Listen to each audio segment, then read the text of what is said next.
One moment she was the most powerful woman in the room. The next, FBI agents were snapping handcuffs around her wrists in front of her entire board of directors. The man she trusted most stood across the table pointing directly at her. Within hours, Isabella Sterling lost her company, her accounts, her name. That night, a black single father appeared and changed everything. The 43rd floor of Sterling Dynamics had a particular kind of silence in the early morning, the kind that felt earned. Isabella Sterling had built that silence deliberately, the same way she had built everything else, without sentiment, without shortcuts, and without asking for anyone's permission. She arrived at 6:45 every morning before her assistant, before the cleaning crew finished their rounds, before the city outside had fully decided to wake up. She liked the building when it belonged only to her. The glass walls, the skyline beyond them, the name etched above the elevator bank in brushed steel Sterling. Her father's name, yes, but her company. That distinction mattered to her more than she had ever admitted out loud. That particular morning, she stepped off the elevator and walked the length of the executive corridor without looking up from her phone. The hallway smelled faintly of floor polish. Somewhere near the end of the hall, the low hum of a buffer machine moved across the tile. She stepped around it without breaking stride, the same way she stepped around anything that didn't require her attention. She never saw the man holding it. Harry Bennett watched her go. He didn't say anything. He didn't expect her to acknowledge him. In 3 years of working the night shift at this building, no one on the 43rd floor ever had. He simply turned the buffer back toward the wall and kept moving.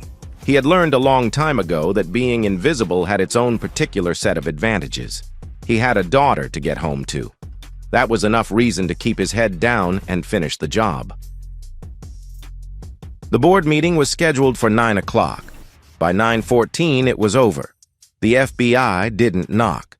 2 agents came through the conference room doors while Isabella was mid-sentence presenting third-quarter projections to 12 people whose combined net worth could have bought a small country. She registered the movement at the edge of her vision and turned more annoyed than alarmed because, in her experience, interruptions at this level were always logistical failures, never genuine emergencies. Then she saw the badges. The room went very still. Isabella set down her presentation clicker on the table. She did it slowly, the way a person does when every instinct is telling them to remain composed, and their hands are the only thing they can control. Isabella Sterling. The agent who spoke didn't raise his voice. He didn't need to. You're under arrest for wire fraud, securities manipulation, and money laundering. 12 people sat around that table. Not one of them moved. She turned her head toward the only person in the room she had ever genuinely trusted, Harrison Fisk, her CFO, the man who had sat 3 chairs to her right in every major meeting for 6 years. She turned because she expected him to stand up and say something, to intervene, to at least look as confused as she felt. Harrison was already standing. He straightened his jacket, looked directly at the agents, and said he was prepared to cooperate fully. The handcuffs were cold. That detail lodged itself somewhere in Isabella's chest and stayed there long after everything else had begun to blur the reading of rights. The walk to the elevator, the lobby full of employees who stopped what they were doing to watch her leave her own building in restraints. She kept her chin level. She did not look at any of them. She had spent 15 years building an image that said she was untouchable, and she was not willing to let it collapse in the span of a lobby crossing even now. But it did collapse. Not in the lobby. Later. By 2 in the afternoon, every account bearing her name had been frozen. By 4, she had been formally removed from Sterling Dynamics board. By 6, her face was on every news screen in Manhattan above a headline that had already decided she was guilty. Her apartment, the one on the 30th floor of a building in Tribeca that she had purchased outright, was sealed pending investigation. Her assistant stopped returning her calls. Her attorney told her to say nothing to anyone and then became unreachable himself. She stood on the sidewalk outside Sterling Dynamics at 7 in the evening, looking up at her name on the building. The wind off the Hudson was cold and tasted like rain. Around her, the city moved the way it always moved, indifferent, continuous, without any acknowledgement that anything significant had just occurred. She had managed crises before. Hostile takeovers, regulatory audits, a product failure that had almost sunk the company's public offering in its first year. She had always known what to do. There had always been a next step, a lever to pull a phone call that would shift the situation back in her favor. She stood on the sidewalk for a long time. She could not think of a single call to make. The rain came around 8. The park was 3 blocks from the financial district, the kind of small urban green space that existed mostly as a throughway between destinations.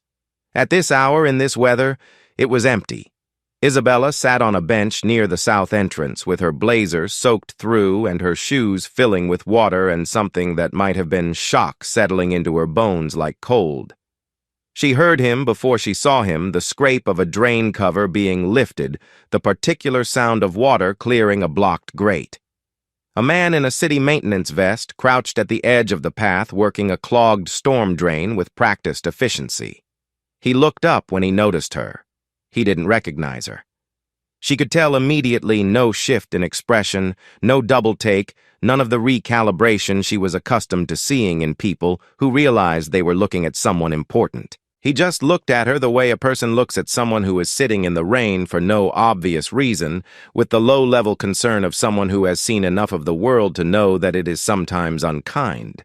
He unzipped his outer vest and set it across her shoulders without asking. It was worn at the elbows and smelled like coffee and industrial soap. Isabella looked at him. "What do you want?" Harry crouched back down and returned to the drain. "Nothing," he said. "You reminded me of my little brother for a second." He worked the grate loose and set it aside. "He used to sit in the rain too when things got bad. Thought it meant something." He said it without any particular weight, the way someone mentions a fact they've long since made peace with. Isabella did not move to take the vest off. The rain came down harder. After a while, she said, "I had everything this morning." Harry sat back on his heels and looked at her. His expression was calm in the way that had nothing to do with indifference. It was the calm of someone who had been through the fire and learned that panic was simply not useful. "What did you lose?" he asked. "Everything," Isabella said again. "My company, my accounts, my name." Harry was quiet for a moment. Then he said, "That's not everything." He picked up the drain cover and set it back in place.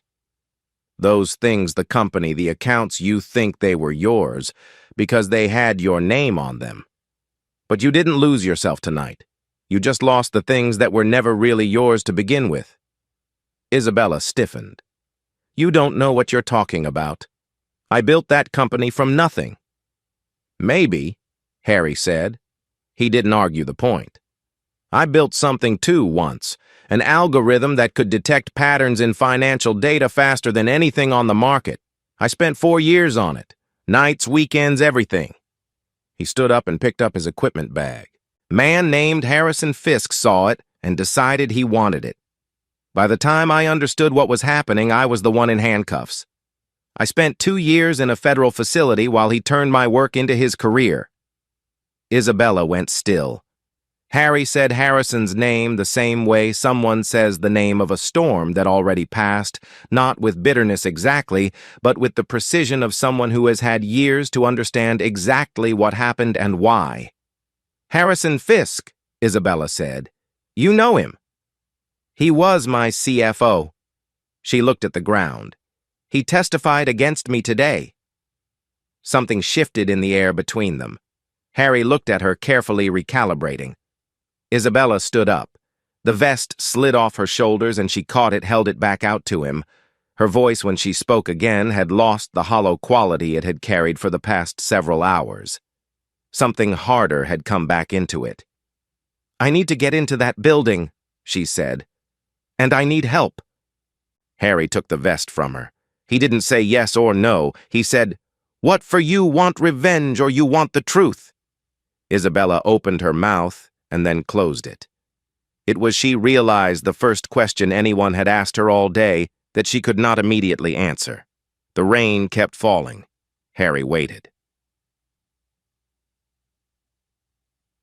She answered him the next morning. Harry was at the same park at 6:15, the tail end of his shift, eating a sandwich on the bench where he'd found her the night before. She was already there when he arrived, dry this time, wearing clothes that didn't fit her, a plain gray sweatshirt, jeans, sneakers. She had clearly bought them from a place she had never previously set foot in. She sat with her hands around a paper coffee cup and looked like a woman who had not slept. "The truth," she said before he even sat down. Harry looked at her for a moment, then he sat down and finished his sandwich.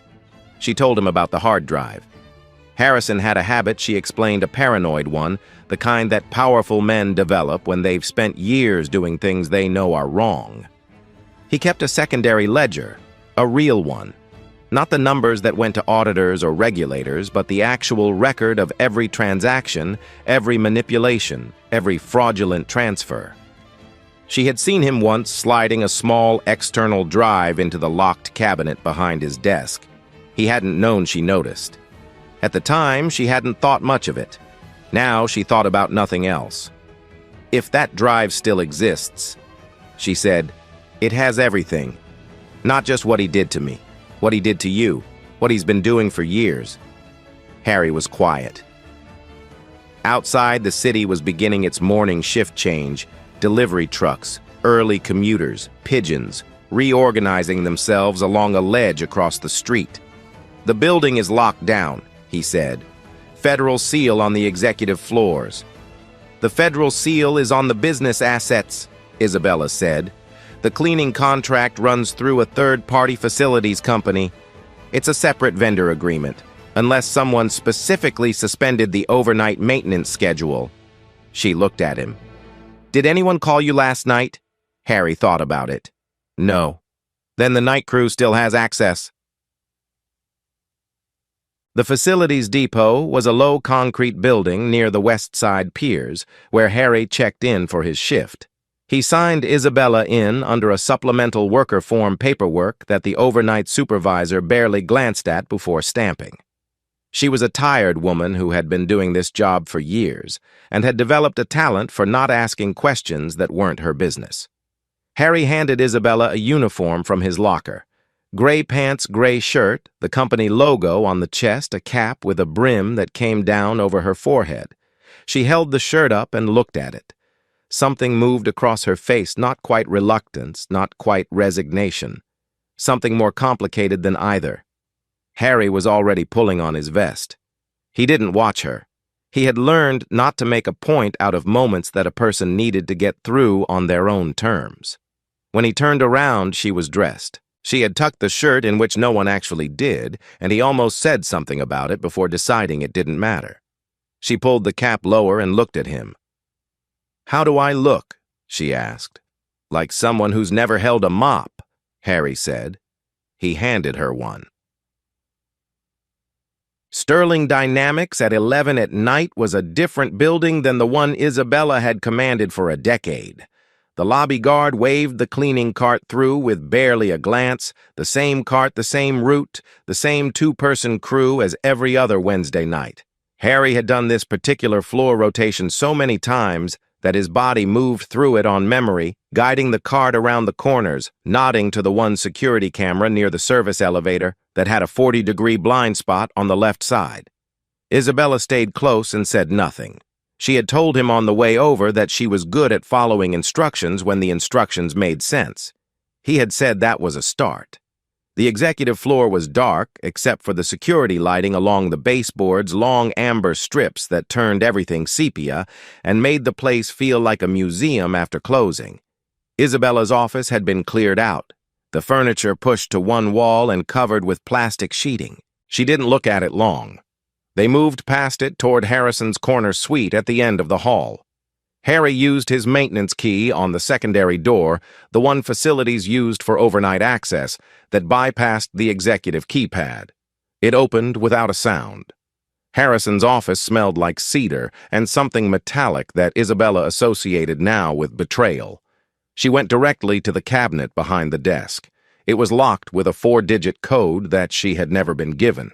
She tried the combination she'd once seen Harrison's assistant use for the supply closet people who held that much power, rarely bothered with different codes for different locks.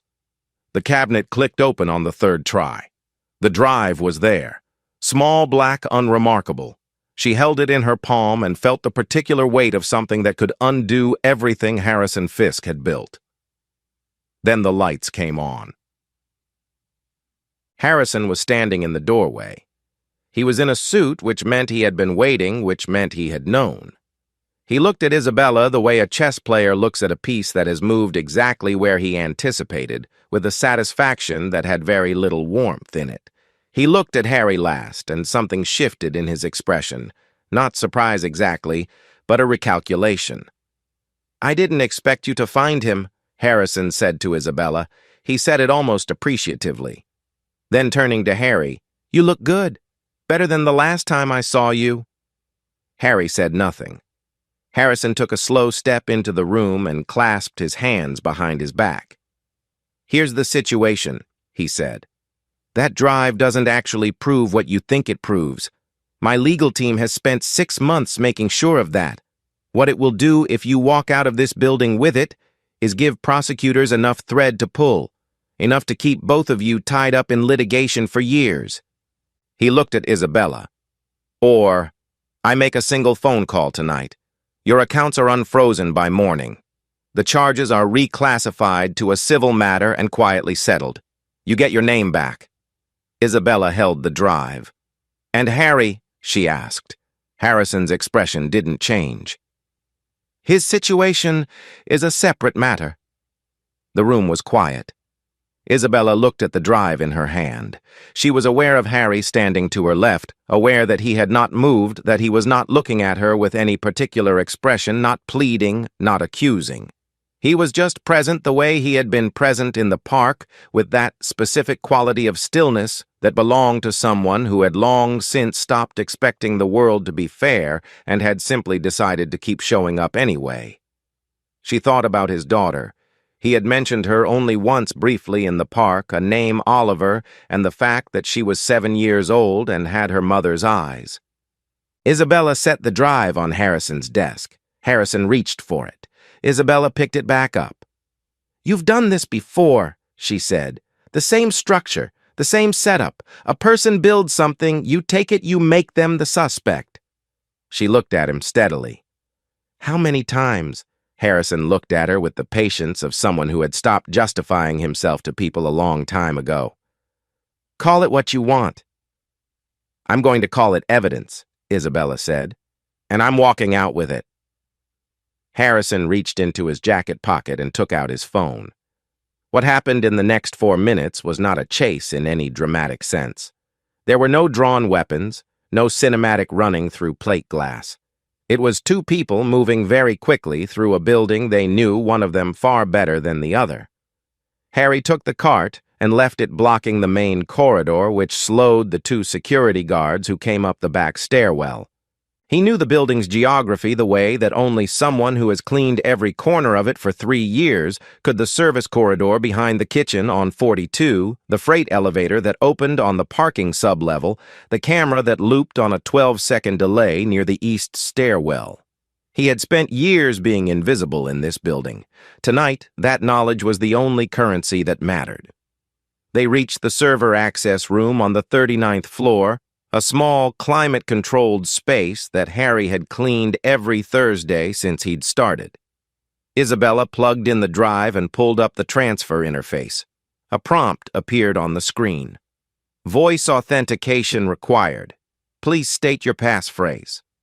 Isabella looked at the screen, then at Harry. "It's keyed to Harrison," she said. "His voice profile." "What does the passphrase sound like?" Harry asked. "I don't know it. I never had access to this system." She looked at him. "But you cleaned his office for 3 years." Harry looked at the screen. Something moved behind his eyes, the particular expression of a person searching backward through a catalog of unremarkable moments, looking for something specific. He had been in Harrison's office hundreds of times. Harrison was the kind of man who treated service workers like furniture present, but non-functional, incapable of retention. He had activated that system in front of Harry more than once without any concern. A habit, almost a reflex. He always said the same thing in the same flat tone, like reciting a grocery list. Harrison had never once considered that the man cleaning his floor might be paying attention. Harry leaned toward the microphone.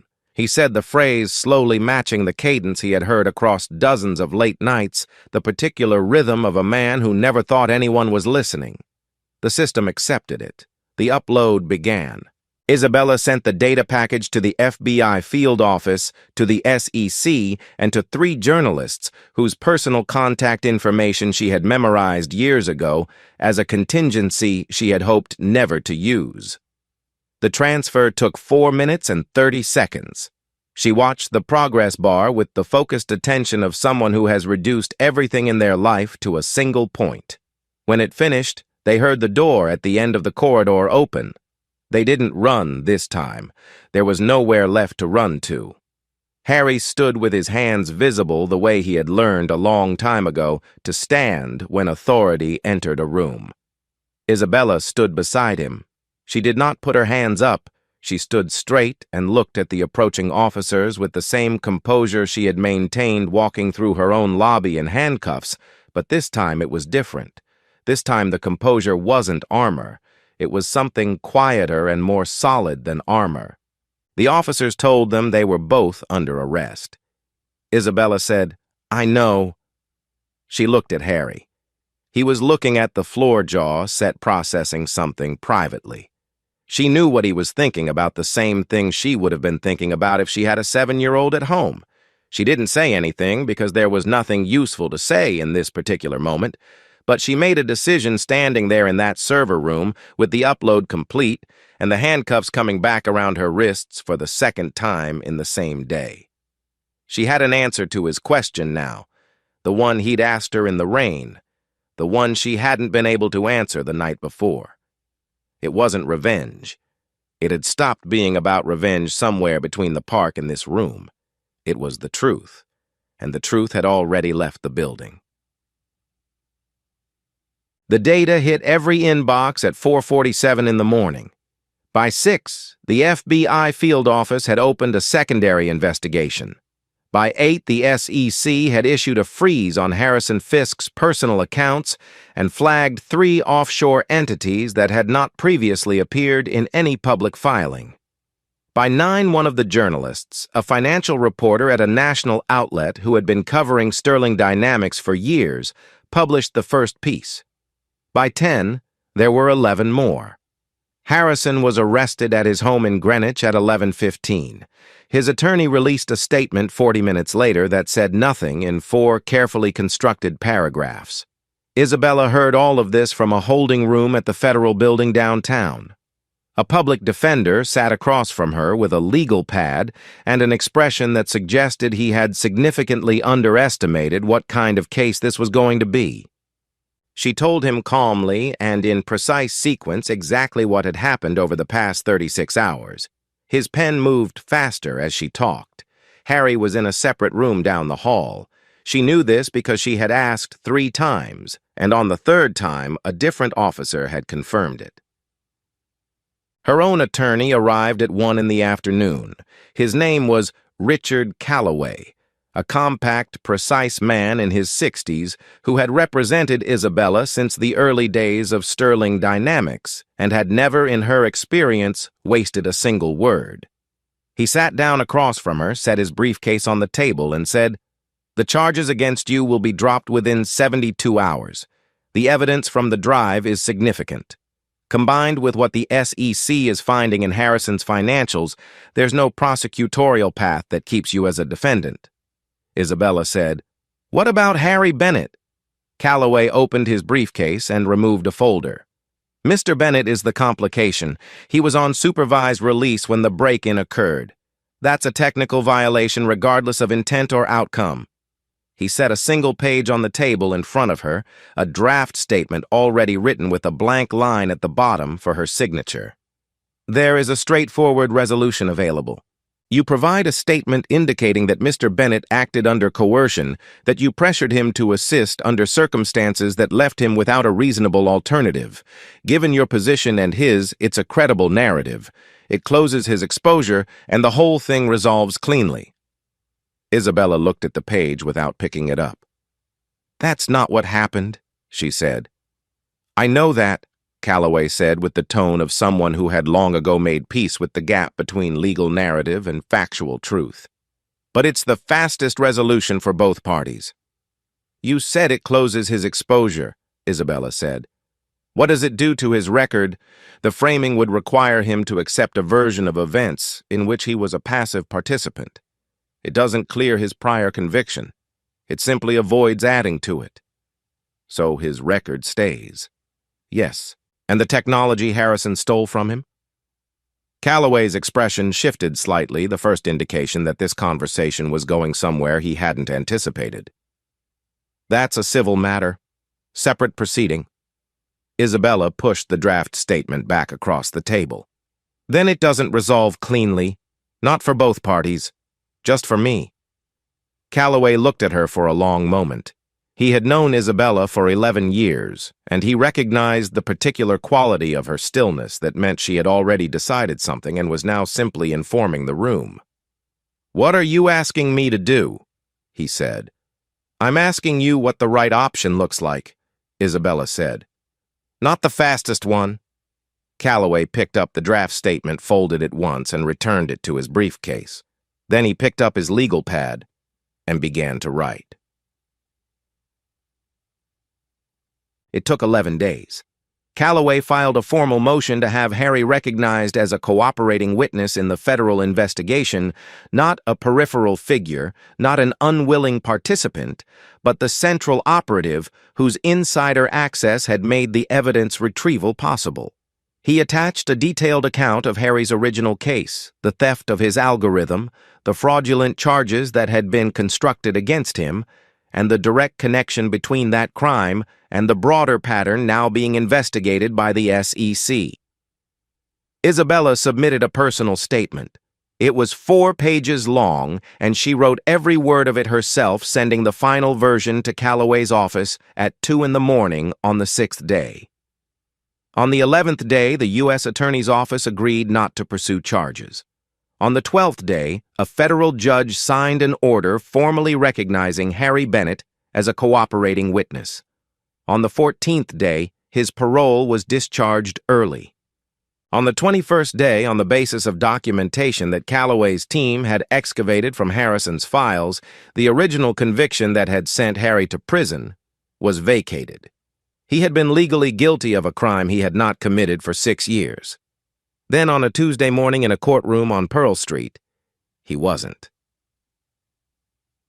Isabella was waiting in the corridor outside the courtroom when Harry came through the doors. He had Oliver with him, small for 7, with her hair in 2 braids, and an expression of careful seriousness that suggested she understood something significant was happening without fully knowing what it was. Harry saw Isabella and came to a stop a few feet away. He was wearing a clean jacket. His eyes were tired in the way that eyes get when a person has been holding tension in their body for so long that the release of it is almost indistinguishable from a new kind of exhaustion. "It's done," Isabella asked. "It's done," Harry said. They stood there for a moment. There was more that could have been said, probably a great deal, but neither of them reached for it. Some things between people don't require language to be fully understood. Oliver looked up at Isabella with the frank assessment of a child who has not yet learned to disguise her curiosity. "Do you know my dad?" she asked. Harry looked down at his daughter. He thought about the park, the rain, the building, the server room, the corridor outside this courtroom, all of it connecting in a line that he hadn't seen the shape of until now. "Yeah," he said quietly. "I think we know each other." 3 months later, the Sterling Dynamics Board convened for the first time since the investigation had closed. Isabella presented the proposal herself. She would step back from the CEO role and transition to chair of the board governance authority without operational control. When she delivered it, the room was quiet in a way it had never been before. Not the silence of people calculating which direction power would move. Something closer to attention. The board approved it unanimously. The second proposal was for a newly created Chief Technology Officer position to be filled by Harry Bennett, whose original algorithm, stolen, built upon, and used to manipulate market data for 6 years, would be returned to him and formally licensed by the company at a valuation Callaway had negotiated across 3 separate sessions. One of the older board members asked whether Harry had the executive experience for the role. Isabella said, "He's the only person in this company who has ever had to understand it from every floor."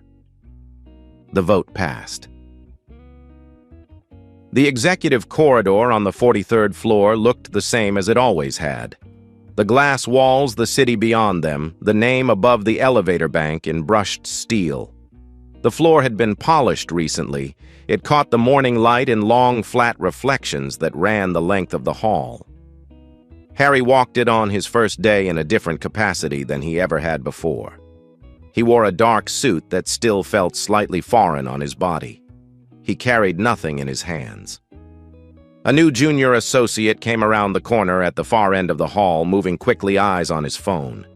He walked past Harry without looking up. Harry stopped. He watched the young man disappear around the bend. Then quietly he smiled, not with bitterness, not with irony, but with the particular understanding of someone who knows exactly what that moment means and has decided it will not define what comes next. That evening, Isabella found him on the building's terrace on the 45th floor. She stood at the railing and looked out at the city the way she had looked at it 1,000 times, and it looked different. Not smaller, just more accurately sized. Harry came to stand beside her. Below them, Manhattan moved with its usual inexhaustible indifference lights, coming on in windows, traffic redistributing itself along the avenues, the river catching the last of the evening light in the distance. "I used to stand somewhere like this," Isabella said, "and think about what I'd built, all of it, every building, every light, like it all existed because of decisions I'd made in rooms like mine." Harry leaned against the railing and looked out with her. "We don't build cities," he said. "We just learn how to live in them. If we're lucky, we do it without taking up more space than we need." The wind off the river moved through the terrace. Somewhere below, a car horn sounded twice and then stopped. "I didn't know what I was losing," Isabella said. "That night in the park, I thought I'd lost everything, but I hadn't lost anything that mattered yet." She looked at him. "I was just starting to figure out what mattered." Harry turned that over quietly. Then he said, "Oliver asked me this morning if I was nervous about the new job." "What did you tell her?" "I told her I'd been in the building before." He smiled. She thought that was a weird answer. Isabella laughed. It was a real laugh, short, unguarded, the kind she hadn't heard come out of herself in long enough that the sound of it was slightly startling. The city kept moving below them. The river held its light. Here's what this story leaves behind, and it's something worth sitting with for a moment. The most powerful person in the room isn't always the one whose name is on the wall. Sometimes it's the one who showed up night after night in the hours when no one was watching and kept going anyway. Harry didn't save Isabella because he was strong or well-connected or had anything to gain. He reached out because he was kind at a moment when kindness cost him something. That's the hardest kind to give. And Isabella didn't change because she lost her company. She changed because for the first time in her life, someone asked her a question she couldn't answer with money or strategy or control. What do you actually want, revenge or the truth? Most of us never get asked that question directly, but we face it in smaller ways more often than we'd like to admit. If this story made you feel something, if it made you think about someone in your life who showed up for you when they had no reason to share it with them, that's worth more than any like or comment.